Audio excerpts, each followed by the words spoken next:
buli kimu nga kiguddewo kikuwa ekyokuyiga naye Hajjat Kulthum Nabunya afunyemu ekyokuyiga oluvannyuma ng'okwawukana n'omwami we Akram. Omwana ow'obuwala ng'okyanoonya omusajja ow'okufumbirwa mbadde nkusaba ompe ku matuugo. Ayizeemu nti eddogo gye liri mu nsi and abaana ab'obuwala era mu ndaba engeri gye mbagayidingamu gye mbakasolingamu. Eddogo gye liri omuntu asobola okukulemesa obufumbo bwo byonna abirabye. Era ayize obuteeteeka mu butaala kubeera nti buli kaseera ku mawulire yabeera mu news headlines. Era ayize kine bw'anaabeera abadde akoze omukolo ne bw'anaaba akoze kyonna kyakoze tayiraga mwami we ku social media, alisigala omwami we wakyama atuule eyo abeere n'emirembe. Era ayize nti ensonga z'abantu ababiri tezirina kubeera ng'ate ziteekebwa ku social media, kuba zigenda ku social media oba ne ziyingiramu abantu abalala ng'ate jjukira omukolo wakutadde ddadda ku social media, of course ebyo bigenda okubeerawo.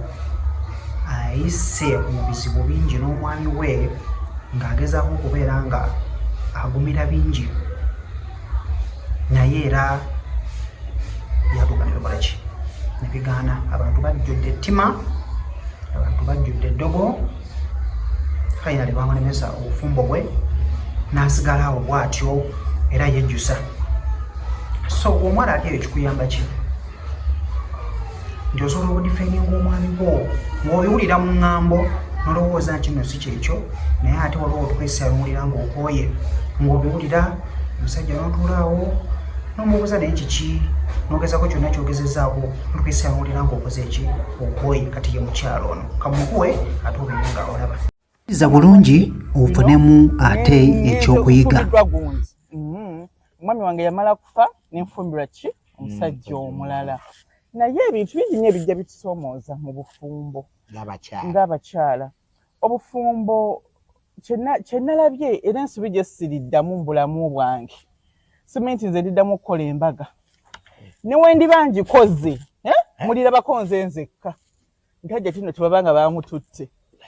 Nayize nti fitina nnyingi nnyo mu nsi. Abantu basobola okulwana. Ate n'abalogo gye bali. We muba n'ebizibu nga bya mu nnyumba musobola obyemalira. Naye ebizibu ebibeera by'ewabweru bibasukkako.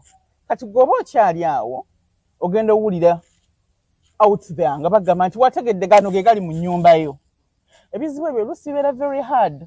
Okitegeera? Leero wavayo n'owolereza. Luli n'ovayo n'owolereza. N'ogamba bannange. Ye kati ndi ku kubanga nange nina status mu nsi yo. Okitegeera?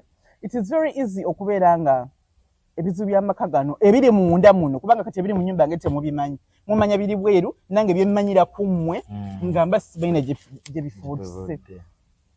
Naye nga kye nategedde nti abantu balwana nnyo obufumbo.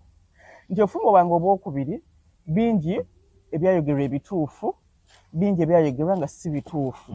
Kwegamba nawe omuntu nabeera confused. Okitegeera? Naye nga eno ensonga ebaddewo recently. Ensonga eyo ngazi nnyo. At this time, siswaji explaining. Maybe later, ndivayo nemba nyonyola. What really happened? Yes, mujitwale nga bweri. Era mutwale ebbaluwa nga bwefaanana. Wajiwandika. Ya ebirala mulabe birabe. Kubanga sijja bannyonnyola nnyo ssaawa eno.